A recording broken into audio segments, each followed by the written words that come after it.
সরকার আগেই বলেছে যে যদি আপনারা একটু বিস্তৃত পরিসরে সংস্কার চান তাহলে আগামী বছরের জুন জুলাইয়ে ইলেকশন, আর যদি নির্বাচন কেন্দ্রিক কিছু সংস্কার চান তাহলে আমরা এই বছরের শেষের দিকে আমরা দিতে পারি, নির্বাচনটা দিতে পারি।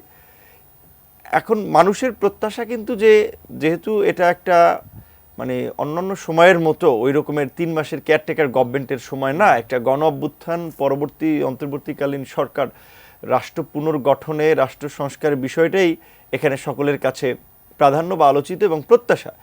সেই জায়গা থেকে হ্যাঁ, সরকার রাষ্ট্র পরিচালনায় গত 5 মাসে যে মানে দক্ষতার পরিচয় দিয়েছে সেটাতে আমরা হতাশ।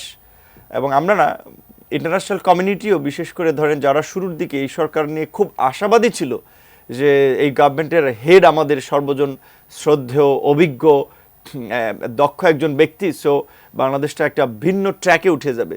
যদিও 5 মাসে সেরকম লক্ষণগুলো দেখা যায়নি, কিন্তু তারপরেও সংস্কারের প্রশ্নে আমরা কিছুটা সময় যদি লাগে সরকারকে দিতে চাই। সেক্ষেত্রে বিশেষ করে আমরা যদি ধরি এই সময়ের মধ্যে যে সমস্ত সংস্কারগুলো সাধারণ মানুষের সাথে কিংবা রাজনীতির সাথে সবচেয়ে বেশি জড়িত এবং আলোচিত, ধরেন সংবিধান, আপনার এই দ্বিকক্ষ বিশিষ্ট পার্লামেন্টের কথা বলা হয়েছে এবং সেখানে উচ্চকক্ষে সংখ্যানুপাতিক নির্বাচনের ভিত্তিতে 100। মাঠের অলরাউন্ডার আমি, আর ঘরের allrounder Tylox. Tylox toilet cleaner, clean মানেই টাইলক্স। সদস্যের কথা বলা হয়েছে, নিম্নকক্ষের 400-এর মধ্যে 300 পুরুষের পাশাপাশি একজন নারী, এবং সেটা নট সিলেক্টেড, ইলেক্টেড প্রক্রিয়া হবে। এটা নিশ্চয়ই একটা ভালো প্রক্রিয়া হবে যদি ইমপ্লিমেন্ট করা যায়। কিন্তু যদিও আমি সংখ্যানুপাতিক এবং আমাদের দল সহ আমার মনে হয় বিএনপি ব্যতীত ছোট বড় দল থেকে শুরু করে মাঝারি দল, এমনকি সিভিল সোসাইটি, একাডেমিশিয়ান, ম্যাক্সিমাম লোক এটার সাথে একমত যে ভারসাম্যপূর্ণ একটা সংসদ করার জন্য এবং সকলের প্রতিনিধিত্বশীল সংসদ করার জন্য আনুপাতিক হারে নির্বাচন একটা ভালো পদ্ধতি হতে পারে। যদিও বিএনপির মতো একটা বড় দল আবার এটার সাথে কিন্তু একমত না। এখন সরকারের কর্মকাণ্ড এবং তাদের সাইকোলজিতে যেটা বুঝি, বিএনপির বিরুদ্ধে যায় কিংবা বিএনপি যেটার সাথে একমত না এমন কাজের হিম্মত সরকার দেখাবে না।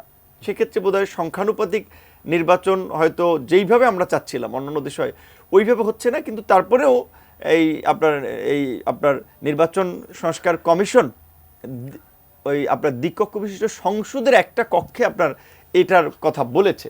নারীদের ওটা আপনার এখন যেমন সংরক্ষিত আসনে নারী প্রতিনিধিরা যেভাবে নির্বাচিত হয় ওই ফরম্যাটে বোধহয় ওনারা 100 প্রতিনিধির কথা বলেছেন।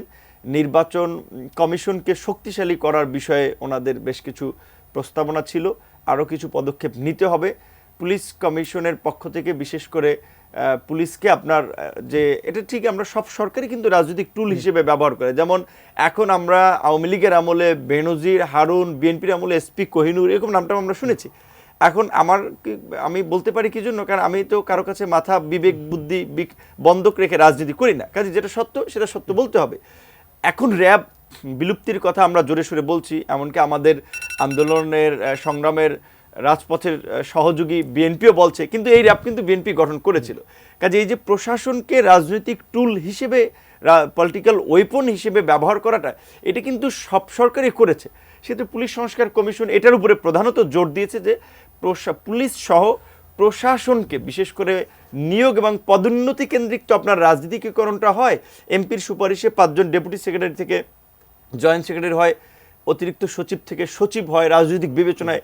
ওইখান থেকেই কিন্তু তাদের আপনার রাজনৈতিক দলদাস মনোবৃত্তিটা গড়ে ওঠে।